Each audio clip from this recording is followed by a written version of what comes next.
A new topic? Can you believe it? Yes. Okay, look, I've been here almost 9 years. I've made almost 700 videos. Have I repeated myself sometimes? Yeah. Will I continue to repeat myself? You can bet on it. However, I found something that's along the lines of things I have said before, but is actually pretty new. A friend just shared this picture on Facebook. Not sure where they got it, and they put no text with it, so I don't know why they shared it.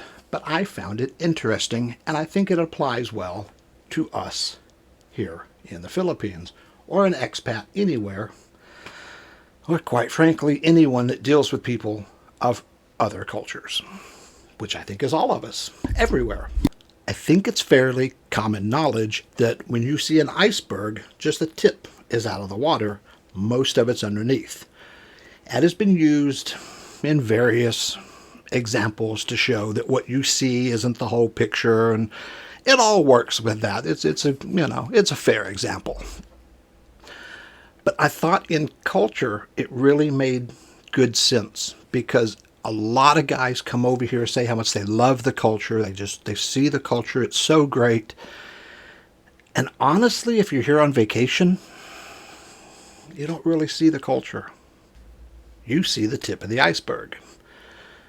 So you come over, and the first thing in most cultures you're going to notice, you go to a new country, new city, what have you. It's the food, the music, the language, literature and arts and crafts, depending on what you look into. Just on a basic tourist, you may not see much of that. But there's different fashions, there's different holidays. This shows kind of just the things that you notice right off. Go to Mexico, you got the mariachi band. You got, the tequila and the party. Everything's a fiesta. Now, is that really their culture, or is that what they're showing the tourist? You have to stay and get to know people and get into the, actually try and fit in to the society and learn their culture to find out if that's real or not. The same holds true here in the Philippines. First thing, a lot of guys, way too many guys online, will tell you straight up, every girl here is available for a price. Absolutely not. There are over 100 million people in this country. Very few of them are working. And by working, I mean, working. Very, very few. When you look at 100 million people, you got a couple little bar scenes with some girls. You got some scammers on Facebook. This is not the norm. If you're only here for 2 or 3 weeks, that's what you see, and you take the wrong idea home with you. I had someone try and tell me, and he was straight-faced and serious, any sign that says Resto Bar, which is what they call their restaurant bar, Resto Bar, all of them are whorehouses. What? I don't know where they come up with these ideas. I really don't. But what the tourist sees here, depending on where you go, if you go to Angeles City, you're going to see a different Philippines than you would see here in Iloilo. If you go to Boracay, you're going to see a different side of Philippines than you would see here or in Angeles. Boracay is very touristy. Reminds me of like some of the big Mexican or Caribbean beach spots. It's very touristy, built up. If you've been to a busy touristy beach, you know what it is. I love those. But I don't believe the whole country lives like that. I know better. It's true in Mexico, the Caribbean, it's true here. That's not the way the whole country lives. When you go to Angeles City, you see a different side of the culture. That's not at all how the whole country lives. That's not even how that whole city lives. But you see this little bit and you kind of have your little blinders on and you're not paying attention to the whole picture. That's why I like this. This whole picture thing's really kind of neat. One of the things that if I were making this picture, which I did not, I would move up into the surface culture, is family values. Because you'll hear a lot of expats just going on about the virtues of, the family values in the Philippines. They take care of their elders, they respect them, and they just praise the family values. But what you see of that family values, again, is the tip of the iceberg. It goes deeper when your wife or girlfriend says she needs some monthly allowance to take care of her family, and you're like, whoa, wait, what? No. We respect them.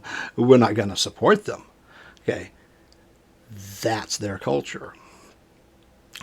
Not all families need that. If they've done well, if there's a bunch of OFWs, if they have their own business, whatever, you may not need to take care of the family. But if you get a very poor girl and they're doing the sustenance farming out in the boonies somewhere, whoever does well, because you'll see some of them, because they can't afford to send all their kids to school, they're the smart one. They send this one through school, and then that person, once they're educated and is expected to get a job and help support the rest of the family. That's part of their family values. That causes a lot of fights with some expats and their girlfriends and wives. I've seen too many of them. My wife's family's in a different situation, so it's never really come up for us. I am sure she's got to get some money request that I hear nothing about. But she has a lot of OFWs. They've got some of their own businesses. They own sorry stores, like the big store, not the little one. They own a water store. Some of them are doing well, making money. So we don't really have to do a lot. There's always going to be someone asking for money. And I don't mind helping sometimes, but I'm not going to put anybody on a monthly stipend. If her parents were still in the picture, that might be a different discussion. All we're talking is aunts, uncles, cousins, brothers, sisters. And as far as I'm concerned, I mean, we all kind of help each other out when we can, but they don't get a monthly stipend. Parents might.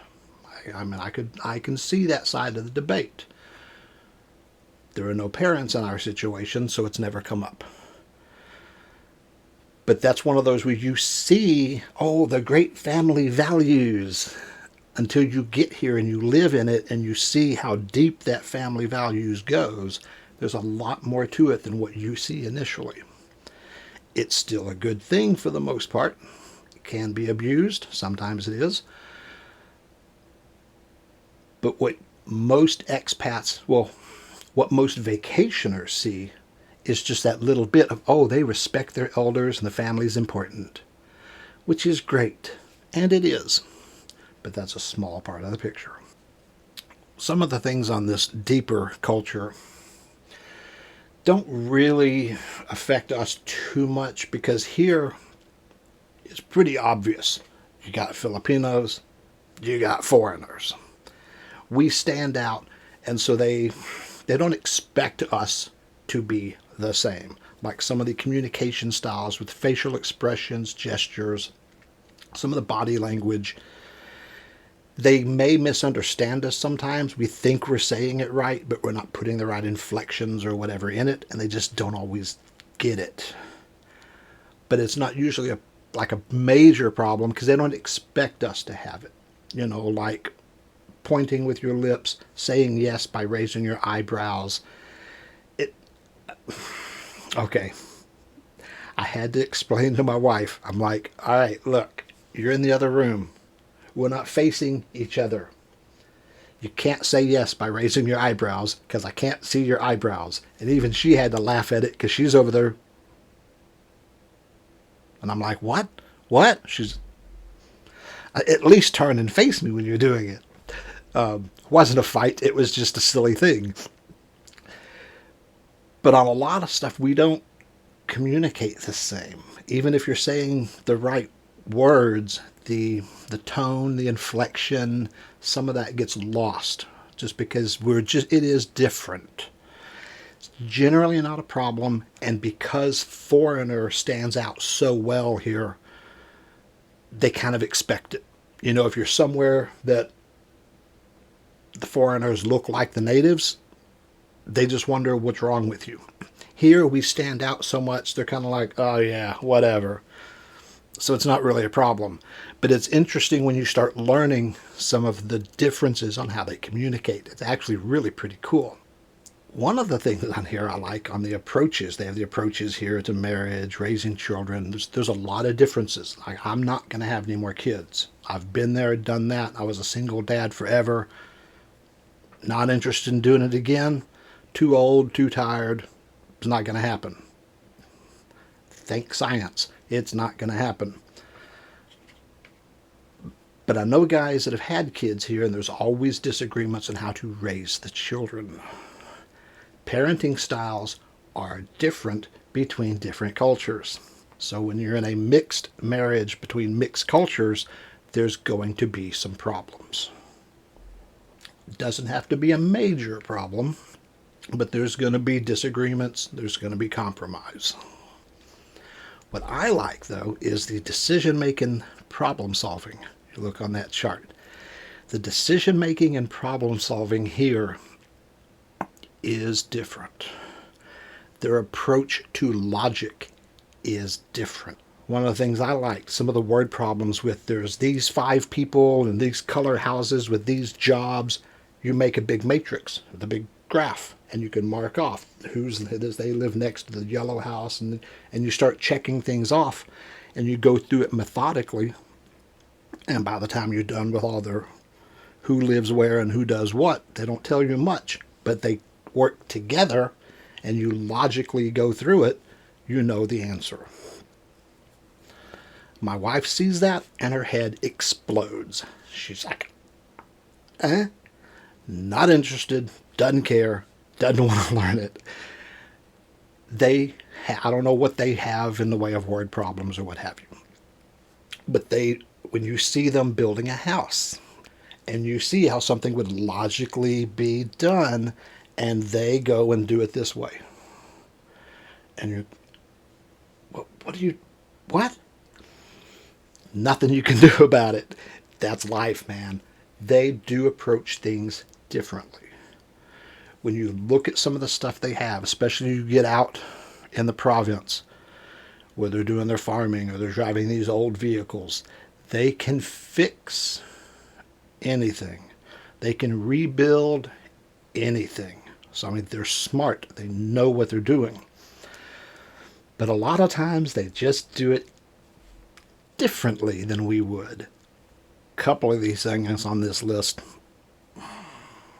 I guess this is not a serious comment, but like their concept of time. They have no concept of time. Yes, I'm kind of joking, but not really. Oh my God, they have no concept of time. Funny thing is, movies start either on time or early. Movies don't start late. And they're on time for the movie. Your job starts on time. They're on time for their job. Everything else, you invite them to dinner or hang out or come to... I understand Filipino time. I lived in Hawaii. Hawaii time was, hey, we're having a party Saturday-ish.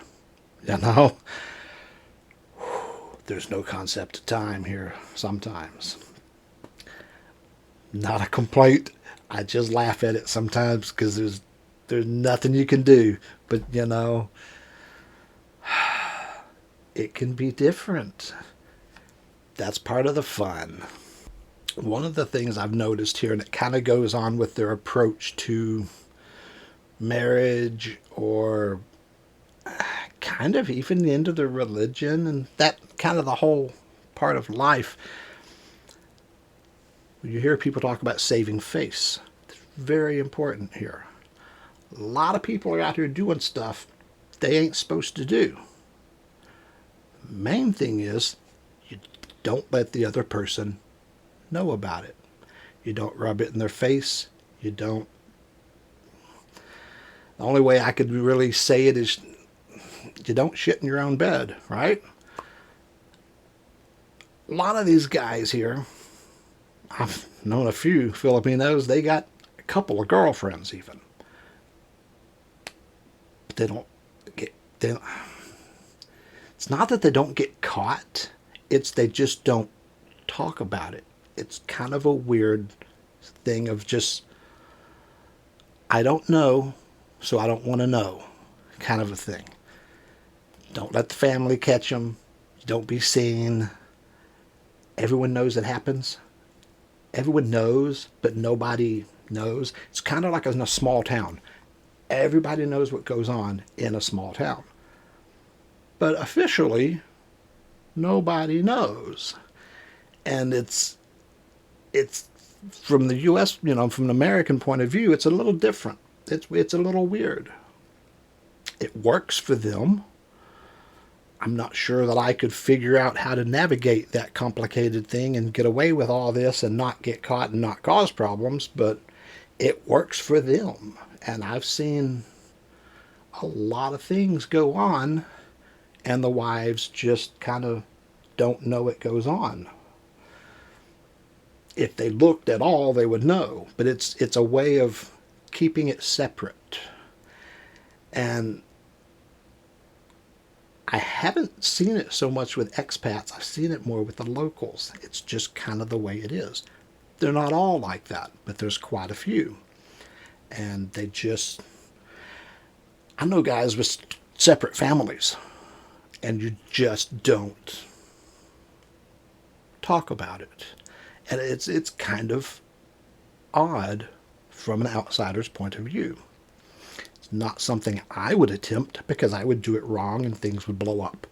And that would not be a good thing. There's a lot of interesting things when you get deeper into the culture. And here also one of the parts of religion, they are like 90% Catholic, sort of, because they're Catholic, but they still have the witch doctors. They have a different name for the witch doctors. I cannot remember what it is. I don't really care what it is. I call them witch doctors. It's probably not socially correct, but you know what I mean. So they're mostly, most of them are Catholic, but even when I say Catholic, they're mostly Catholic because they're going to go take the kid to the priest for a blessing. When they build a house, they have the priest come bless it. But they also will take their kid to the witch doctor, and they'll have the witch doctor come bless the house. I came home when they were building our house. No one told me it was going to happen because I would not have taken part in it. I come home and my brand new mahogany doors have these weird streaky crosses. I'm like, what the hell is that? Oh, that's pig's blood. The witch doctor came and blessed the house and put bloody crosses all over my fucking house. I was not happy with this.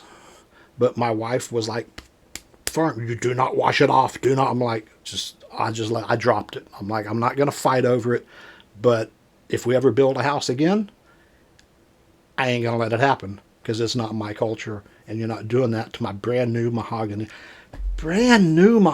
doors. You know what? Blood soaks it. Anyway, that's part of their culture. But it's all tied together with the priest and the witch doctors, and just it's a whole different mix. They call themselves Catholic. I'm not quite sure if the Pope would recognize it. And it's not a complaint. It's just their way. And you kind of see it as a tourist. But you really see it when you get here and start living in it. In the city, not so much. You get out into the provinces, it's right out in the open. Now, my wife knows she has standing orders. No matter what happens to me, do not bring a priest or a witch doctor anywhere near me, period, end of discussion. Let me die. Take me to a real doctor, yes. She knows, she says she won't, so hopefully she'll follow that.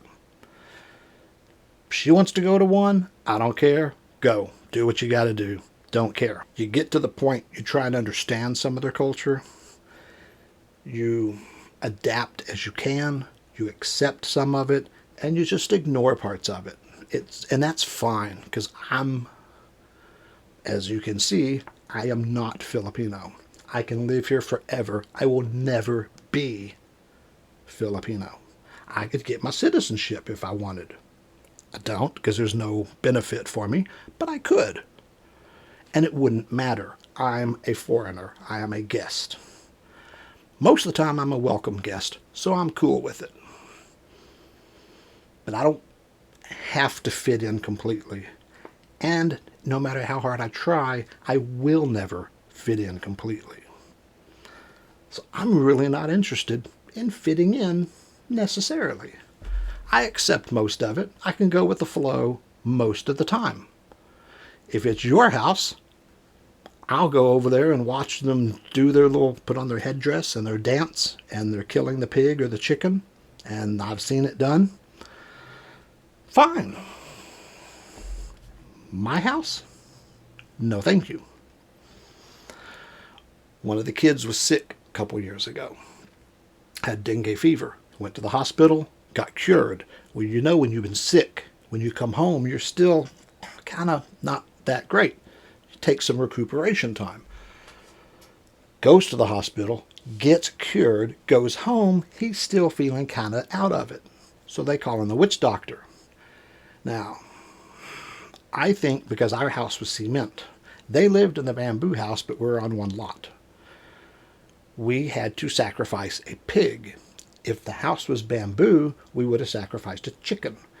Cement house, you sacrifice a pig. If it was a bigger house, we'd have sacrificed a cow. Because the witch doctor's getting a cut. What they're doing, they said, we're going to split it. They get half the pig. It's like, well, that's a hell of a payment, because we pay them and then give them half a pig. Sure, whatever. I'm like, at least I'm going to get some pork out of the deal. No. I went ahead and paid for this pig because I'm a nice guy, and they really wanted their, the nephew to get well. I'm like, he's going to get well. He's just recovering. Sometimes it's not worth the fight. They really wanted this, so I'm like, here you go. I paid for the pig. I paid $3,000 or $4,000. I don't know what the hell I paid. Too much. $60, $70 for a pig. Witch doctor takes their half. Our half completely gets chopped up and buried in different parts of the yard. We got no pig out of the deal. I was not happy. But when they came to do their little song and dance routine, perform the ceremony, my wife told me, the whole family has to be there, come outside, sit down, shut up. And I'm like, you don't want me to make any running commentary? She goes, no joking. I'm like, okay, I'll be good. Because she knows I don't buy into it. I'm not going to say anything right there. When the witch doctor does something, I'm not going to laugh. When they put on that headdress, and they actually do, and then they put on this weird shawl, I'm not going to laugh out loud. I'm laughing in here, but I'm not laughing out loud because I'm a nice guy. But she was like, they want the whole family there. Please come out there. Please don't cause any trouble. Because she would have been very embarrassed. She would have lost face. I understand this. So I sat there and I was a good boy. And when they were gone, I was like, I was hoping to get some pork out of the deal. She goes, I didn't know they were going to bury all of it. They did. They chopped half the pig up and they buried it around the yard to keep the demons away. And then the kid got better. Yeah, because the doctor gave him medicine. But you just got to, man, that's where I say go with the flow. Just go, yep. Tots and pears. Tots and pears, thoughts and prayers, whatever. It's all useless. But you just go with the flow, man. But I like this the cultural iceberg. This is the first time I have seen this. This is probably something old. I don't know. I haven't seen this before. I thought it was really neat because you do get that little view when you get here. And the more you're here and the more you learn, there's a whole lot more that you don't see. Cleanliness, blah, blah. The cleanliness always amuses me because you see these horrible little CRs they have, their bathrooms. It's just like there's a little hole over there for, and then there's a bucket for washing, and there's no hooks or towels, and it's just this little, and they come out of it looking beautiful. I'm like, wow, I can barely go to the bathroom in there without just falling into the outhouse. They come out looking amazing. And as much as we shower, all the expats I know, we have nice showers. We like our, Western style plumbing. All the locals say foreigners all stink. We're doing something wrong. We're using the wrong products. I don't know. But they go into some of these nastiest little hole in the wall bathrooms you've ever going to see, and they come out amazing. They're clean, they smell good, they look great. I wouldn't be able to do it. I don't know how they do it. I don't know what they do. It's amazing. Welcome to the Philippines. But it's just so funny how they're all like, yeah, foreigners always stink. Now, some of that could just be maybe our foods. Because I knew an Italian guy, and he was very stereotypical Italian. And he sweated garlic. You could smell him coming. He'd come up behind you and you're like, oh, yeah, he's here. Because you could just smell the garlic. I don't know what our food smells like because to me it's all normal. So some of it could be that. I don't know. But we smell wrong. And I don't think there's much we can do about it. Because you can't tell me what's different. It's just different. That's part of living here. Some of the stuff here is pretty obvious when you get into personal space, tone of voice, things like that. You just kind of learn. Most foreigners will get loud. And getting loud is rude.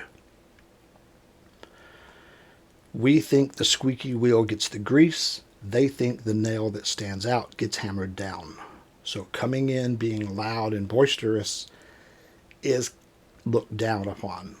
Now you got the young kids come in, they're loud and good. That's kind of different. But like when you're having a problem at the shop, or the store clerk's not in, you're gonna get their attention. Getting loud doesn't help. Probably hurts more than anything. That's something you kind of have to learn, and that's every place you go. There are ways to do it. There are some places you have to get loud or you get ignored. Kipling wrote in the book Kim, a monk comes from Tibet and he's talking to one of the other little street beggar, and he says, what is the way of this town? Do you beg in silence or, beg loud? And Kim, the little street beggar, laughs and says, if you beg in silence, you starve in silence. Because where they are, you have to be loud and boisterous to beg. Some places you have to be quiet. Well, it works that way in other things, not just begging. Kim by Kipling is one of my favorite books. It's also a great movie with Errol Flynn and Dean Stanton was his name?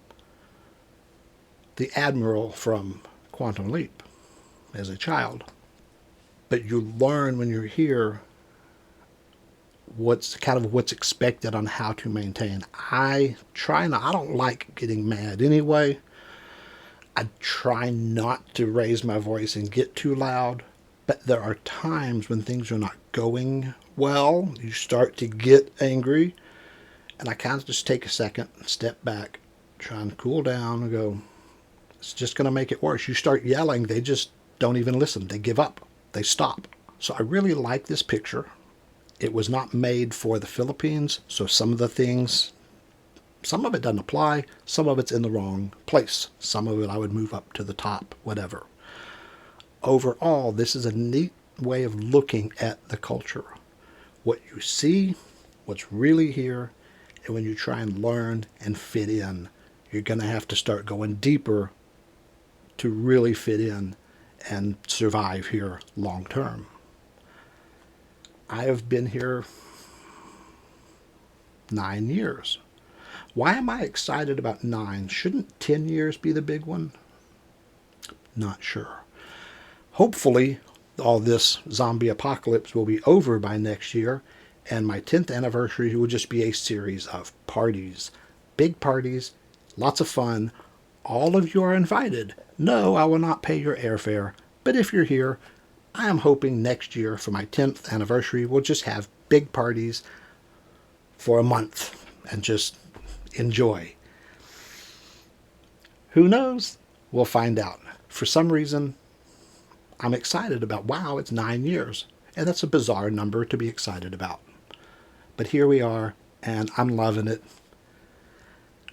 I'm doing okay with the culture. Like I said, I'm a foreigner. I will always be a foreigner. So I only have to know part of the culture. But it's fun to learn. And you try and fit in as best you can, because going with the flow just makes for a smoother ride. Enjoy your day in paradise.